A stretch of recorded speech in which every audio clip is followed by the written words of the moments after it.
I'm Pastor Elizabeth Gilbert. I'm here with Jacob Tipantasig-Wolverton, Director of Music and Discipleship here at Union Chapel, Indy. If you have in the past connected with Union Chapel Indy online, especially in recent months, it's likely been through a video we've put out on a weekly basis that we called a worship experience. It included a sermon and music and prayer and those elements that you might find in an in-person worship experience. Well, you're going to discover today as you're with us that this is a little bit of a different experience that we are moving towards. Wanting to give people every opportunity to grow in their faith, to grow as followers of Jesus, we are going to be moving our online content and our regular online videos to more of a teaching, discussion, learning format. We'll study the Bible together. We'll ask questions and search out answers about faith and life with Jesus. Sometimes we'll just have some fun, tell some stories about our life and faith experiences. But we encourage you to come back on a regular basis, join us in these online experiences, let us know what you think, and we will all together grow in our life and in our love of Jesus and the people around us. So thanks for being with us this morning.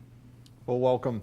And in our in-person worship right now at Union Chapel Indy, we're considering some of the superheroes of our faith, examining a few people in the Bible to discover more about how God uses and equips ordinary people to do amazing, extraordinarily things for God and for good. But there's also so many great stories about so many people that we just don't have time to cover in 4 weeks, right? So we're going to be using this time to kind of unpack all of those other people. So over these few weeks here online, we'll consider a few more. Now, today we're going to consider Abram, and who we come to know eventually as Abraham. Mm-hmm. I invite you to get your Bible out, and we're going to turn to Genesis chapter 11. Now, that's way at the beginning of the Bible, really, really early in the Bible. You notice, if you're looking at my Bible, it's really thin, so it's right here at the beginning. This is the rest of the Bible. Okay, so Genesis chapter 11. And just up to this point in the Bible, we've experienced grand sweeping narratives with mythical qualities. Stories such as the creation, stories such as Adam and Eve, and them being expelled from the garden where God lived with them. That's quite the story to experience. Yeah. Yeah. Then we also know about the story of Noah's Ark, and the great flood that happened. Ask several of our kids to sing that song, and you're going to find out about the Noah's Ark just a little bit there. But then we get to chapter 11, and some authors would say this is almost the linchpin of the whole Christian faith, the whole Christian denomination, right. Where God steps in and begins to create a covenant with the people. And you can see the focus narrowing, getting more personal. And in the second half of that chapter, we meet Abram. Here, let's take and introduce Abram. In chapter 11, we're going to start with verse 27. And this is Abram's family. So this is what it says. Now, these are the descendants of Terah. Terah, and I'm reading from the New Revised Standard Version. Terah was the father of Abram, Nahor. Now, bear with me as we read some of these Old Testament names. They're quite fun, aren't they? Oh, yeah. And Haran. And Haran was the father of Lot. Haran died before his father Terah in the land of his birth, in Ur of the Chaldeans. Abram and Nahor took wives. The name of Abram's wife was Sarai. That sounds familiar, right? So here we go. And the name of Nahor's wife was Milcah. Milcah? Is that how you would say it? I think so. That's how I'd say it. She was the daughter of Haran and the father of Milcah and Iscah. Now Sarai was barren. She had no child. Terah took his son, Abram, and his grandson, Lot, son of Haran, and his daughter-in-law, Sarai, his son Abram's wife, and they went out together from Ur of the Chaldeans to go into the land of Canaan. But when they came to Haran, they settled there. The days of Terah were 205 years. 205 years. 205 years. Wow. Yeah, we get these also mythically long lives in this part of Genesis in the Old Testament. Interesting reading. And then it says, there, and Terah died in Haran. So what do we learn about Abraham in this introduction? Well, I think it's pretty simple. Abraham seems like, he had a dad, had siblings, got married, had problems. Yeah. What's interesting enough through this story is Sarai couldn't have children. Now that was a big deal. Today it might not seem like a big deal, but then that was a big deal that comes to be even more of a problem as we see the story play out. Right. They moved, had a change of plans, and made a home somewhere else. How many of those things could we say about any of our lives? Right? We got a family, we got significant others, we have jobs, sometimes we move. Sounds pretty ordinary, pretty normal, pretty regular. Yep, pretty regular. Yeah. I even wonder, do you ever feel like your life, friends online, do you ever feel like your life is pretty ordinary? I think we all do, like Elizabeth has said. Most of the time we do.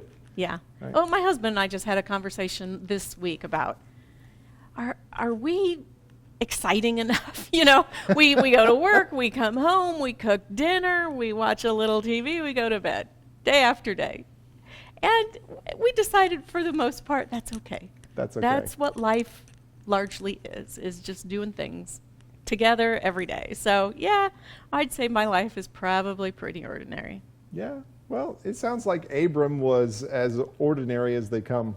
Our lives are very similar. You can go to work, come home, there's meals in between, there's a little TV, there's some family time. That's typical American life right there. Yeah, it's what we do. Right? Yeah. So is it surprising that in the next sentences we read this, chapter 12, beginning with verse 1. Chapter 12, beginning with verse 1, it says this. Now the Lord said to Abram, go from your country and your kindred and your father's house to the land that I will show you. So if I'm understanding it correct, go from, you got to leave. Go. Yep. Get out of it. Okay. I will make of you a great nation, and I will bless you and make your name great, so that you will be a blessing. I will bless those who bless you, and the one who curses you I will curse. And in you all the families of the earth shall be blessed. So Abram went, as the Lord had told him, and Lot went with him. Abram was 75 years old. Yeah. Come on. I know. Now, keep in mind, he lived to over 200. So I guess in this story, he's solidly... Teenager. Oh. Midlife? I don't know. I don't know. I don't think he's a teenager. He's at least midlife, right? Sure, absolutely. So, yeah, at the age of 75, already a lot of life behind him, God calls him out of his ordinary life to something else.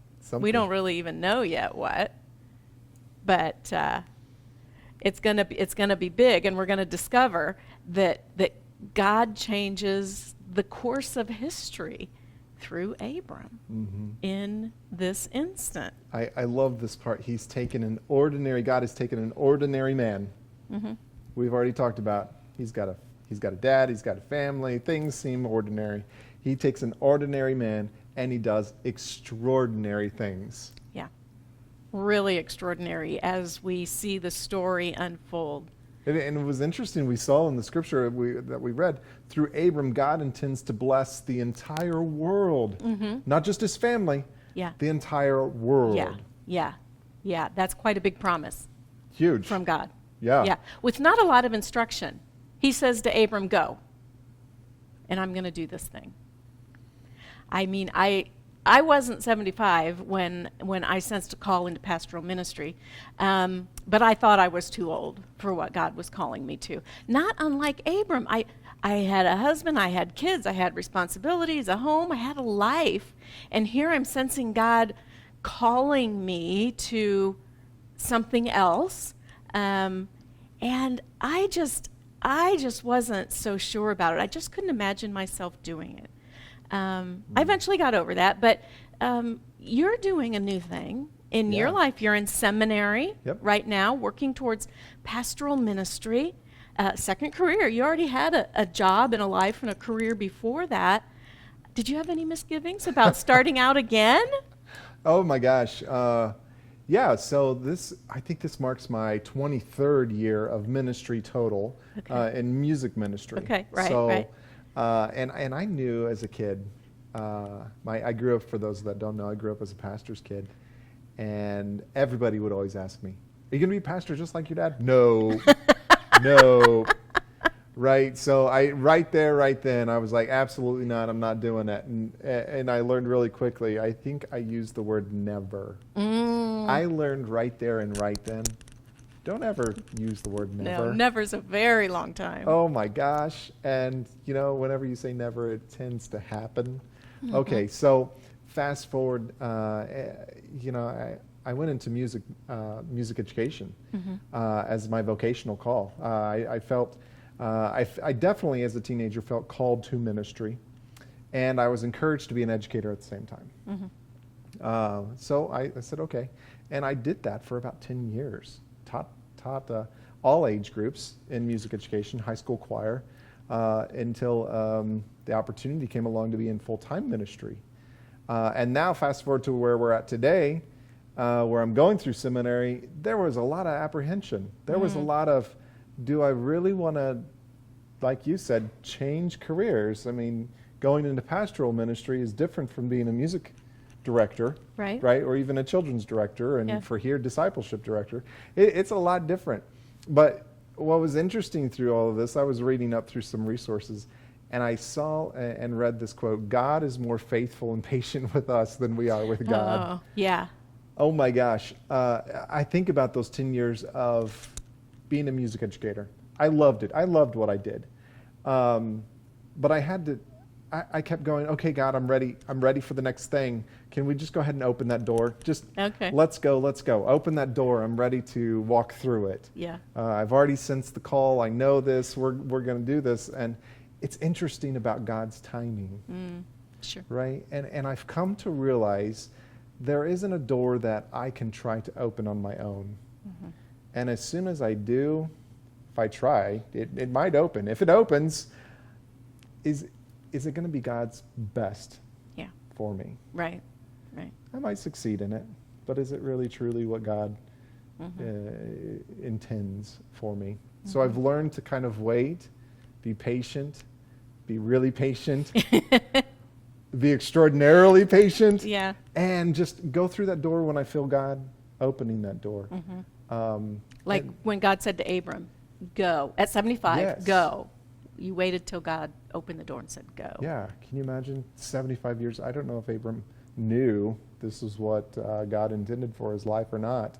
I don't know, but let's just pretend for a moment that he did. Had to wait 75 years. Yeah.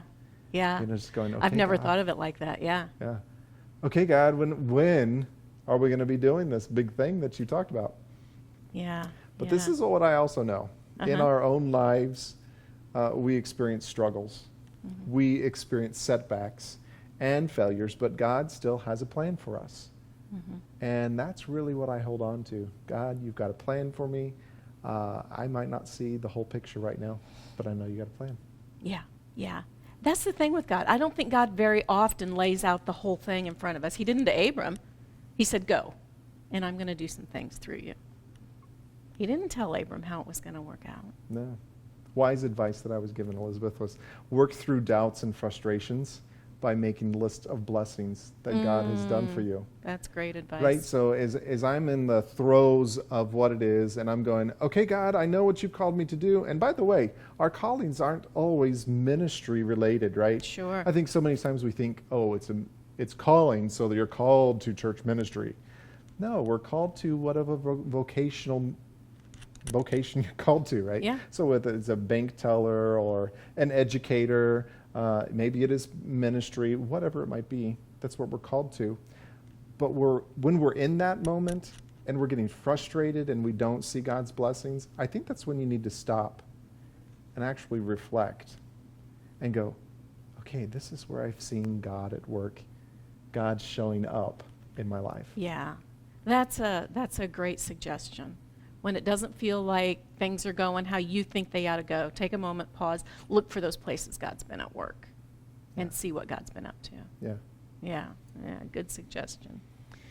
Well, the story of Abram's call became just really important to me during the time I was deciding about pastoral ministry. And you talk about patience. God was patient on the other side with me. People around me would say, for 20 years, I've seen you called to ministry. And I'm like, I'm not sure. No, I don't think that's the case. So God waited for me to catch up. Okay. God was very patient. And when I finally kind of tumbled to it and thought, well, maybe God is calling me to pastoral ministry, but I thought I was too old. And I remember a conversation with a dear friend, and I said, yeah, but I'm going to be so many years old. And this person said to me, Elizabeth, you're going to be that many years old regardless of what you do. Time's going to carry on, and you're still going to be that age. Do you want to be that age, having ignored God and not lived into what God wants for you and what God wants to do in and through you? Or do you want to be that age in the middle of what God's doing? Yeah. And that was kind of a turning point for me to say, yeah, I think I'd really rather be where God's doing what God's doing. Yeah. And I'm going to be that old anyways. So, Might as well. Might as well. Yeah. And I noticed something else in this passage recently. If you go to chapter 12, those first sentences, where it starts, now the Lord said to Abram, go from your country and your kindred and your father's house to the land that I will show you. Count how many times I say I will in these sentences. One. Go to the land that I will show you. I will make of you a great nation, and I will bless you and make your name great so that you will be a blessing. I will bless those who bless you, and the one who curses you, I will curse. And in all the families of the earth, and in you all the families of the earth shall be blessed. I got 5 times. You got 5 times. 5 times God says to Abram, I will. I will. I will. I will. All he said to Abram was go. And when I noticed that recently, I thought, well, of course, if God calls us to it, God's going to see us through it. God always does the heavy lifting, does the hard work. Ours is just to be obedient and faithful and do what God says. And wow, does that lift a burden of responsibility? I mean, we still have responsibility and so forth, but this is God's call. This is God's work in and through me. We always take way too much responsibility for God's outcomes. And that just really spoke to me about God saying, I will do this. And I'm just encouraged in that. If I'll just be obedient, God will. God will do the work. God will make me able. God will handle all the things that come up. I love that. And so basically what you're saying is we got to get out of the way and just let God. Let God, yeah. Let God do. And boy, that's a tough lesson to learn, but as I mature in faith and go on longer with Jesus, I see that more and more. That if I will just quit being so wrapped up in what I think I need to accomplish, just let God do what God will do. It happens. It happens beautifully and in amazing ways that I couldn't have otherwise planned myself. I think about another illustration of that is if we plant a seed in somebody's life, whether we'll just call it love, if we plant that love seed, it's not really up to us to decide what happens to that. Right. Right? And I think of, I grew up Southern Baptist, we talk about evangelism, we talk about going out and plowing the field and breaking up the fertile soil so that somebody else can come along and plant the seed of salvation, and then somebody else gets to experience the harvesting of that. Yeah. That's an interesting concept, but I think if we lean into that a bit and understand what is God leading you to do at that very moment, and not worry about all the other things that could transpire. Yeah. Ours, I've said for a long time, success in the spiritual life, and we're Americans, success is a big deal, but success in the spiritual life is obedience. We can't be responsible beyond doing that thing God calls us to. We just can't. That's in God's hands. That's in God's hands. So it leads me to the question, those of you who are studying and talking with us this morning, if we gave up on the idea that we are never too old for what God has in mind for us, whether I was however old, you were 10 years into a teaching career, Abram was 75 years old. If we give up the idea that age doesn't matter and that we are going to trust God to do what God says God will do, I wonder, what would you still like to do for God? What would you still like to accomplish for God that maybe you've been a little fearful to try for all kinds of reasons? And, that's a question for us, too. Yeah. It's easy to think, oh, I did it, God. I'm done. We're headed down that road. It's all good. I don't know. I remember a sermon I heard once, pastor preaching, if you're not dead, you're not done. Oh, say that again.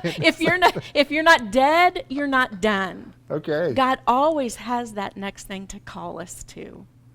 So maybe that's our assignment this week. Yeah. What's it going to be? What's the next thing God is calling you to do? Yeah, spend some time in prayer on that. And I'd also encourage you to pick up Genesis, find out more about how does God change Abram and Sarai into Abraham and Sarah, and what do those names mean? Yeah. You'll find that in Genesis chapters 12 through 24. I encourage you to take some time, read up on that. Take maybe a couple chapters. You don't need to read the whole thing. Take a couple and see what you discover. Yeah. Dig in deep to a chapter or two, see what speaks to you. Where do you connect in that story? Where are your points of hesitancy? And where are your missteps? And how can God still use you in some extraordinary ways to do some extraordinary things? Ordinary us, ordinary you. God has big plans. So I look forward to hearing about those with you. Dig deeper into Abraham's story. Make some notes. Reflect on all that God is already doing in your life. And really reflect on this week. What's the next thing God is calling you to? As we go from this place, I have a quote to read from you by Susan Robb. And this is what she says. It's a bit of a blessing. It says, "You are a beloved child of God, descendant of Abraham, set apart for great purposes. You are blessed to be a blessing to others, to show the world the depth of the love of God available to every person. Those listening, may you listen for the voice of the one who wants to lead you to the land that I will show you. Trusting God will guide you step by step into a bright and unimaginable future." Thanks for joining us today. Thanks. God bless.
Connect with us and learn more at unionchapelindy.org or search YouTube and Facebook for Union Chapel Indy.